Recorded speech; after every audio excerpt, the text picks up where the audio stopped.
Good morning, everyone. This is the Community and Economic Development Committee. I am John Weddleton. Big training. Units. Eli Lerner. Brian Hill, Planning Department. Esmeralda, Amy Stromeyer, Amy Dubofsky, Christopher Constant. Dave Whitfield, Planning Department. Chris Usher, RCT. All right, thanks, everyone. So we have a very light agenda today. We have Alaska Weeds Retail. And I'm thinking we saw you were lighter last meeting too, but you were cultivation and we went through and they had. All right. Did we pass? Yeah. Yes, we did. We rejected Okay, so Maybe it's time to reject Cassie, you one. want to go through the license thing? Sure. Green Bear Enterprises LLC, doing business as Alaska Weeds Retail Store. Alaska Weeds operating plan indicates compliance with municipal licensing restrictions. No tax fees or fines were found due to any license or issuance. No comments were received from the health department regarding the health and safety standards of the retail facility, and no extradition were recommended in the license.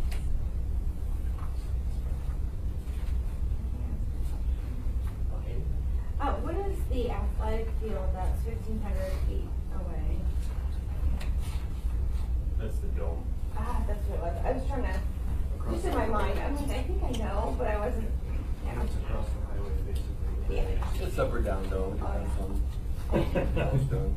And I think we Well, discussed this this last time. You measured that straight line?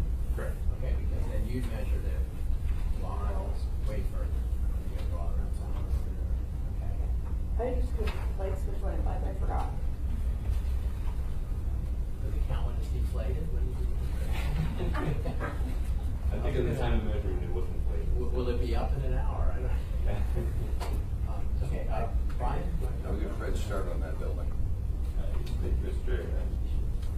Alaska Weeds is applying for a special use permit for a marijuana retail sales establishment to control approximately 234 square feet of space within an existing light industrial use building. Proposed facilities within the I-1 district, generally located northeast of the intersection of Main Street and Nielsen Way and the Kentucky Campbell Youth Council. Business hours are 10 a.m. to 10 p.m. Monday through Saturday.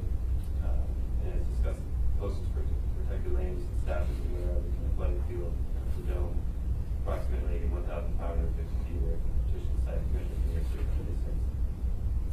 This retail sales establishment intends to operate in partnership with a separate marijuana cultivation facility located on site, but in a separate unit. And that is Blackbird Nursery, the assembly previously productive with 13th and approved.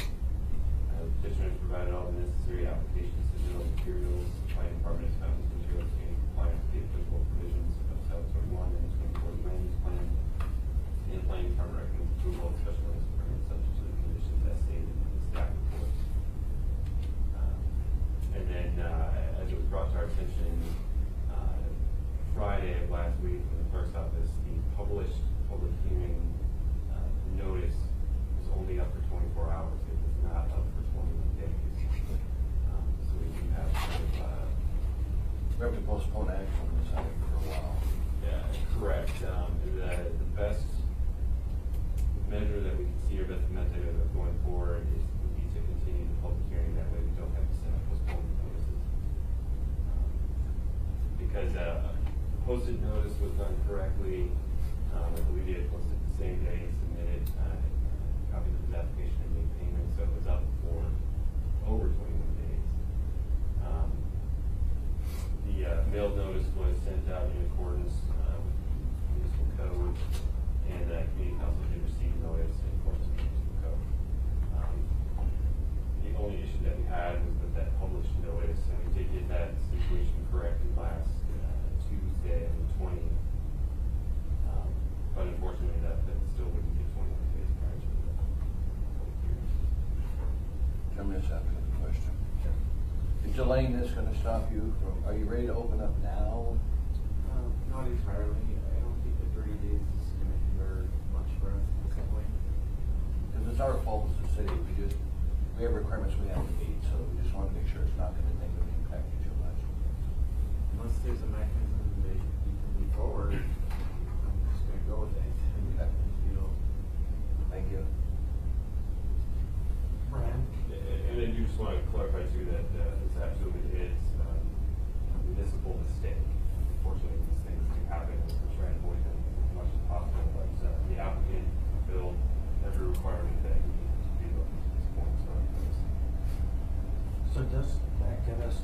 to hear it on the 20th of March?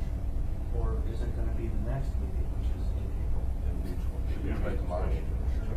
Yeah. Yeah, because then the sixth, still doesn't quite get that 21-day mark, but the 20th, of course, will. What we can do, Chris, is just continue the public hearing. Right. Makes Without sense. pushing. Makes sense. I just wanna make sure we are as efficient as possible. Okay. I do have a question on that application. I just was reading the report, and at the very second to the last page, or third to the last page, DPD, I noted a bunch of visits.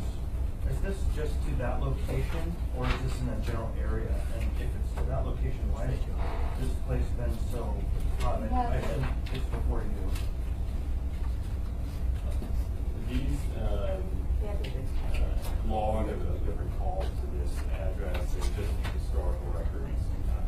That's a lot, though. I mean, there's, locate park, vandalism, burglary, welfare check, drugs, all at 6209 Mike, and all since, well, I guess it's been 18 years, so. I'm just curious what use was magnetizing all that trouble there. Do we know? The dome. It's, it's a light industrial building that was built, several decades ago. It probably saw a variety of uses throughout the years, so, maybe auto body, mechanic, storage, a variety of different things that there probably wasn't much surveillance there. I mean, a lot of assumptions can be made, but. So I guess that's a kind of a yellow flag for you as an operator, right? When you see a report like that, there's already kind of a climate of criminality happening in that location. At least every year there's something pretty bad. So I would just be mindful of that. I'm not saying it has anything to do with you and your operation, just that's. One for good security and. Yeah, of course. Right. And one other case that kind of comes to my mind, is I believe recall marijuana facility that's moving into the old Kodiak bar. And that was like 3 pages worth of police calls. Right. Now we can draw the line to what the problem is. Yeah, absolutely. And then there's been several of these facilities where there've been vacant spaces that have had lots of police calls or there are problem property, lots of police calls, and now we're putting in a use that has very high security, 24/7 surveillance. It'll improve the and neighborhood. presence on site. Well, it's an interesting area. I mean, it's a mishmash layout, and you've got all kinds of odd businesses and residences. As far as criminals cruising, looking for opportunities, they do that, construction, yards and stuff like that, to steal things. Right, So John, it's- try after-hours gambling casinos. They have a lot of card games going on. Believe me, I've got a lot of calls over the year on card games that semi-permanent. Weren't they doing it back to like 18-wheelers at some point? So I would move to. Well, hang on, I got another, you can, if I said any time. There's another thing, I don't know if this, look at page 134, if you have the back packet. Was this in the previous packet too? They have a requirement recommending that the applicant to mitigate increased traffic, bring the entire street up to municipal standards. It seems so, wow. For Bill? Correct. This was in the last case, and I have discussed this with Dave and also with Brandon Telford from Private Development. And it kind of what comes into play is the rational nexus of the situation. Is it appropriate to make a tenant of an existing facility improve an entire road and incur that cost just simply to be able to run the business? In this case, we don't think so. If it were a new development, if it were a large, industrial complex or a large office building that were being built, one could see, yeah, we're requiring road improvements at that time. But given that the applicant is a tenant of the building, and the cost to improve an entire roadway would likely bankrupt him. We just don't see it as appropriate at this time in this situation.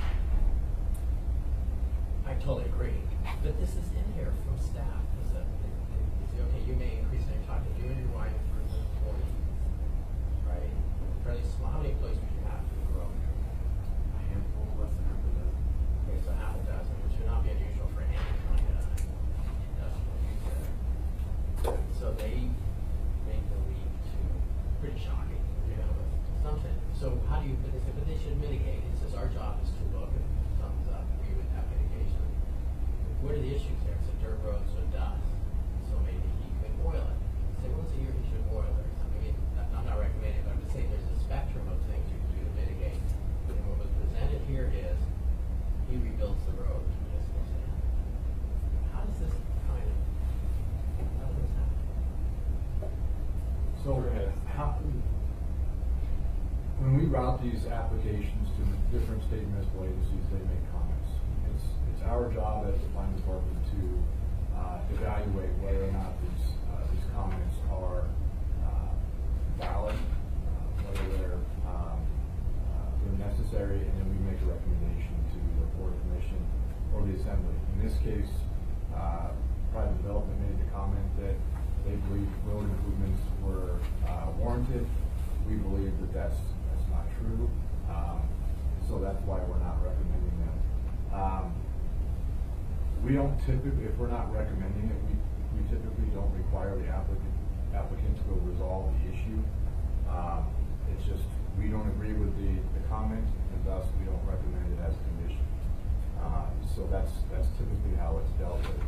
In this particular situation, I see where private development is coming from. They're looking at the road. The road is substandard.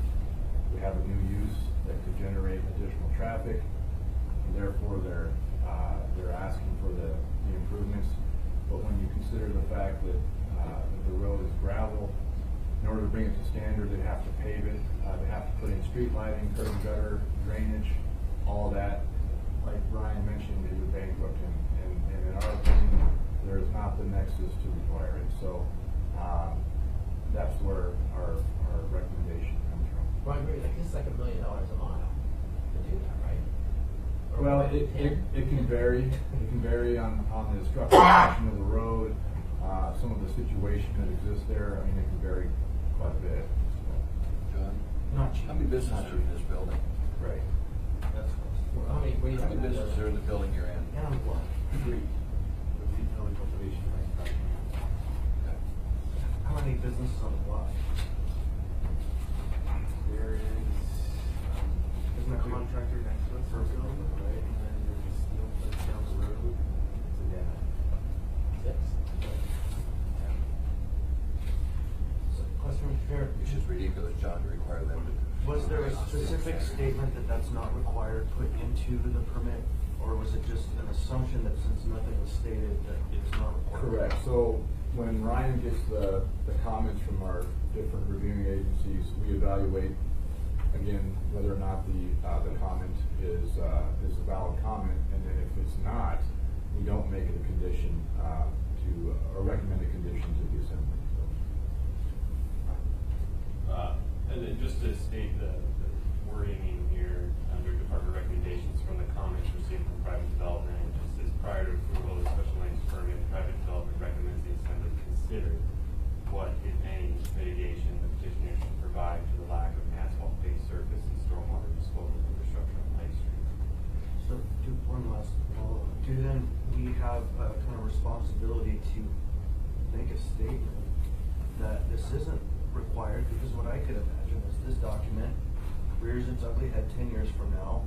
We're not around, and someone says, well, But they never did this. that's just a supporting document. The actual permit, they have to abide by, and the conditions therein are the only things that are really relevant. Could you imagine though the bureaucracy at some point? The bureaucracy is a monster, but I get what you're saying. Yeah. And I think to help in your contemplation, I think the fact that we're talking about it right now, the assembly is considering it.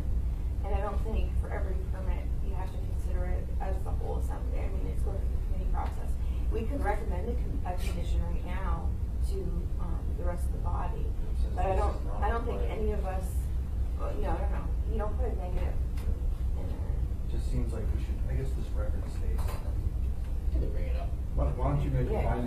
finding that you evaluated the comment and deemed it unnecessary? Well, I think you're getting into a slippery slope, because if you do that, you're gonna have me ask you for a full spec of the road and ask you, then I'm gonna ask.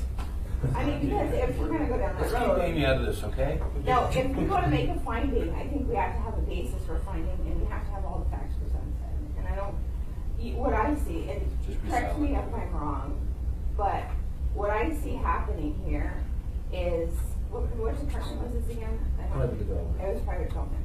So private development already knows that this road isn't quite up to municipal spec, and so they see any change from a property on the road and say, this is our opportunity, because municipal code says you may have to upgrade, and they're basically seizing on it to try to get them to upgrade the road.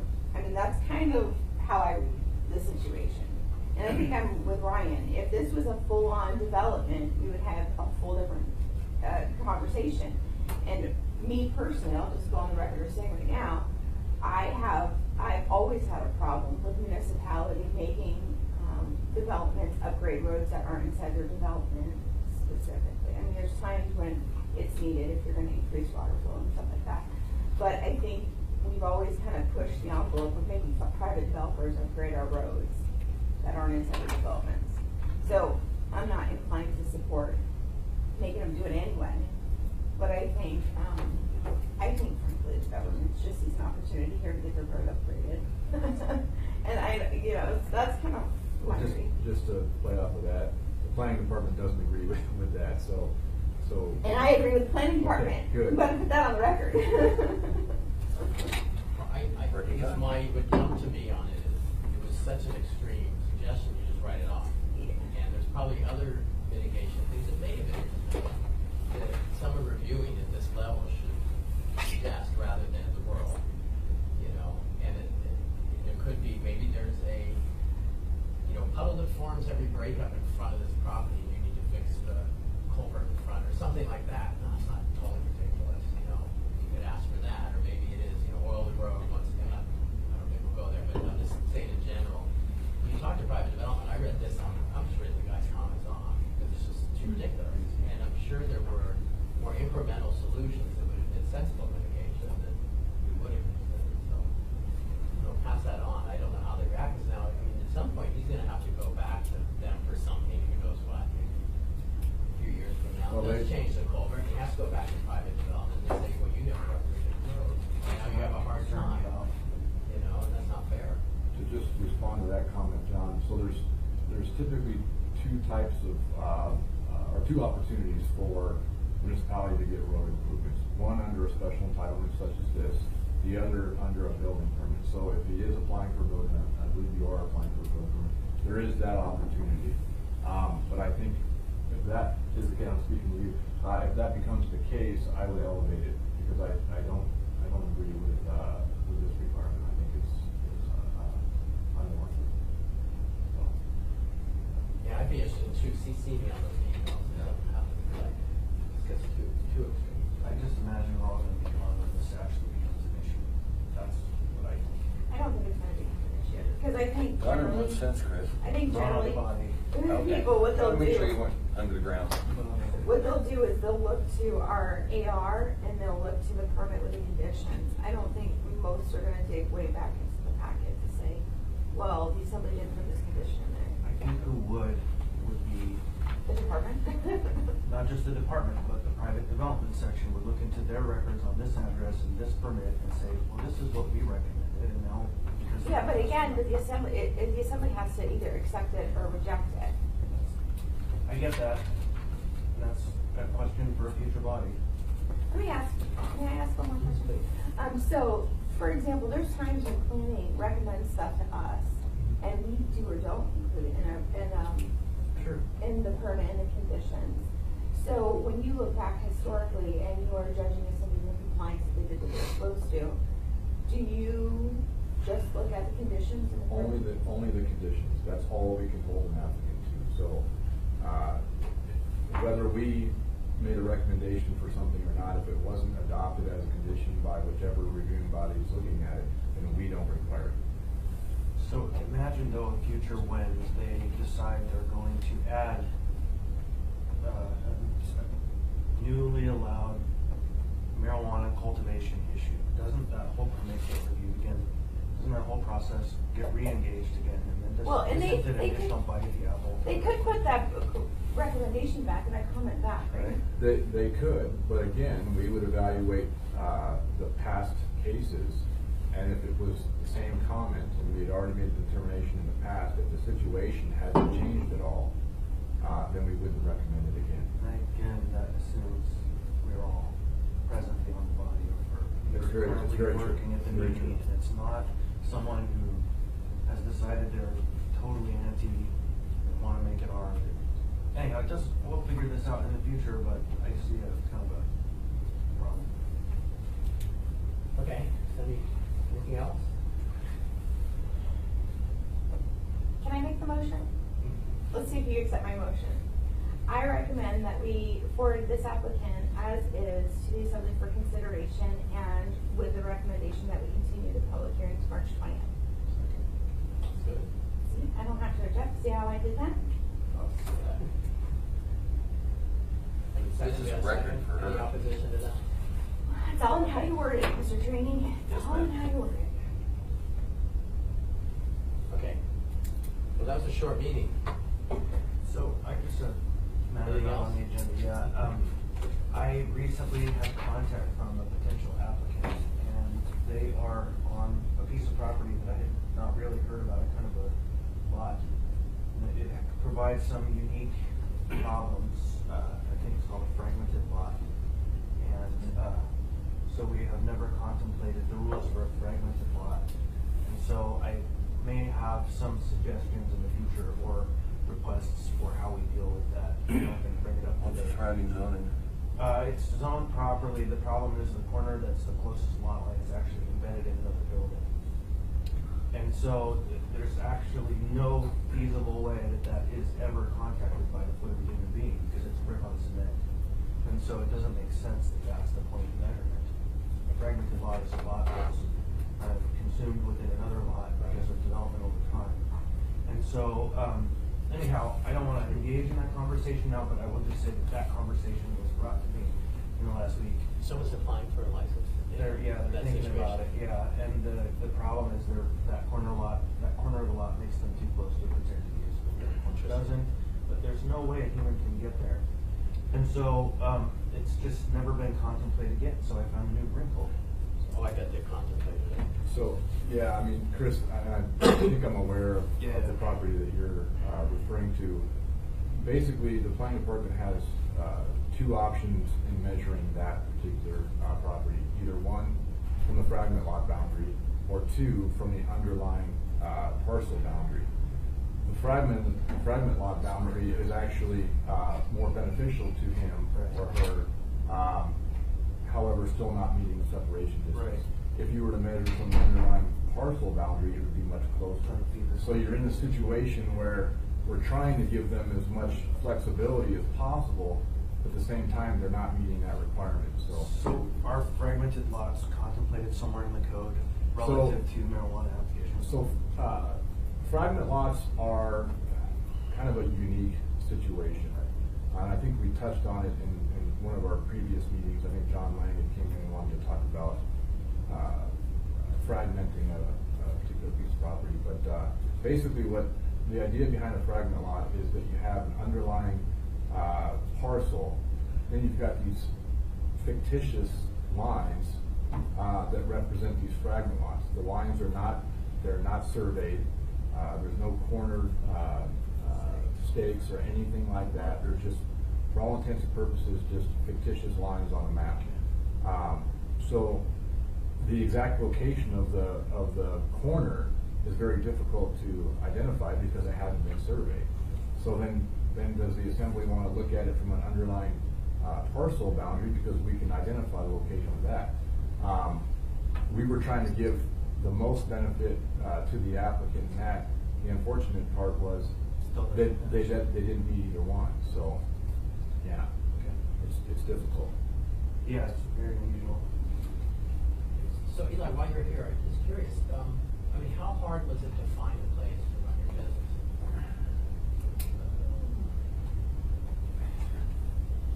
Obviously, moderately difficult. Been involved in real estate before. Finding places to run electricity,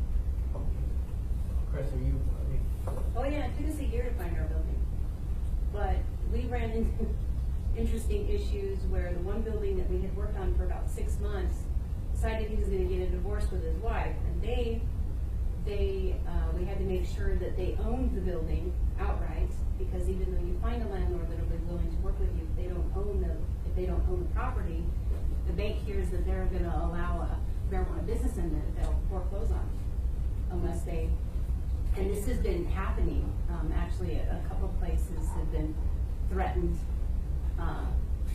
they've threatened the property owner with foreclosure if they don't pay what's owed. So you found that to be common, that the banks go, we're not gonna let you lease it? I just bought a vehicle and I had to call around and see who did their own financing, because I have a marijuana business, and even getting a car has been a challenge, so. Just to add to that, because we have a very similar situation where we're doing a subdivision plat, and somehow the bank that was, that held title to the property got word that there was a proposed marijuana business going in there and refused to sign the plat, so the entire plat fell by the wayside because of a potential or proposed marijuana business that might go in there. So it's really. Didn't I tell you? Congress needs to get back to that. I'm just saying. So maybe at some point this committee recommends, someone would serve that the state works on creating a statement that can. You and I were talking about Right, this too. and I think that this would be the committee to originate such policy. There are, I mean, credit union one is a state chartered credit union and has fewer restrictions than anyone else, and potentially a state chartered credit union developed by industry, just for the industry. We should. I heard that Credit Union One has taken a couple of businesses, and kind of working with them to see how this goes. But there is a couple of House bills that are, in legislation right now, and one of them is to kind of release this restriction on banking so that they can work with us a little more. But is it a state restriction? It's more federal, isn't it? It's federal. Yeah.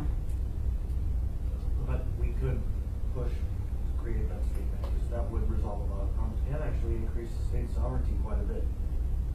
Having a fiscal institution. That's our turn to look into it. 6%. Maybe HR that gets really 1824 will help us if it gets passed. And we just asked.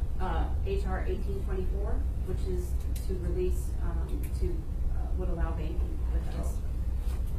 Surely there are some state restrictions. The other is HR 975. Well, these are federal. Yeah. Dean, would you look into it for us and say if the possibility is there for the state to create a banking entity that you deal with marijuana business?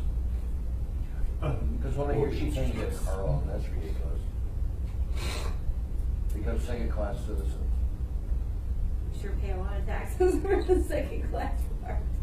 Well, Yeah. again, the federal government controls.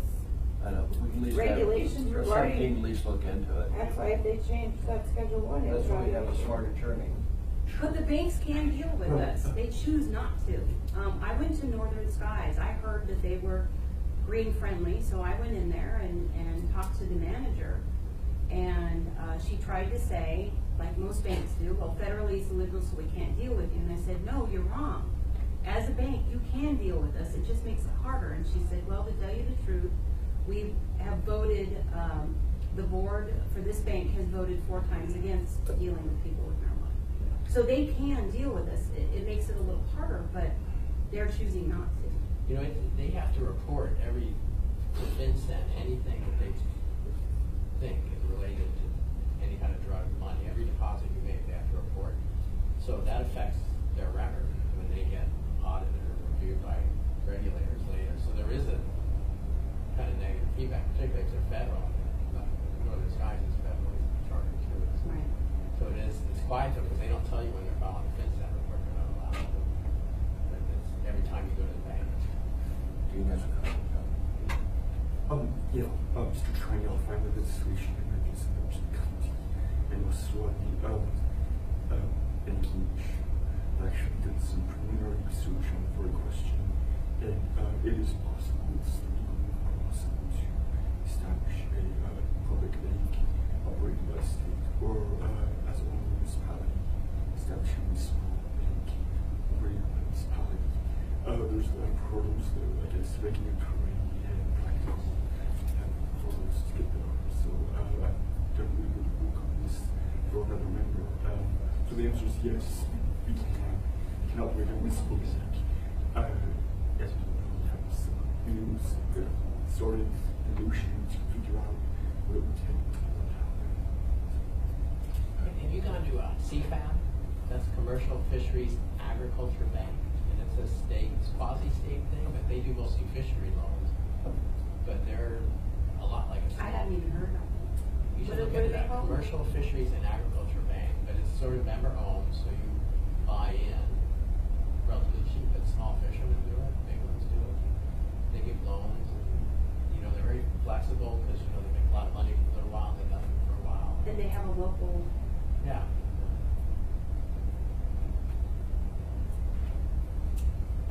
I wanted to add as well, there's been a movement lately across the country by some cities and states to gas up to public leaks. California, San Francisco, and Los Angeles, and the state of Washington, and Seattle. So there is one or two public leaks operated by state or local governments that we're aware of. What's the bank in North Dakota established in 1919? It's been in operation a long time and very successful. I think when county in Illinois, do you remember the name? Yeah. Some county in Illinois,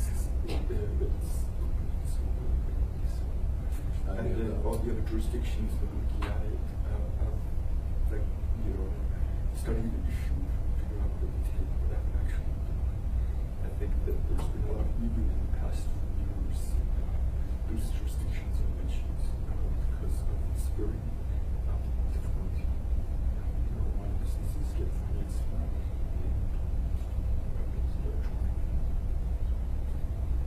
That's something to work on. Anything else? Might need to see how far on that conversation. Okay, adjourn?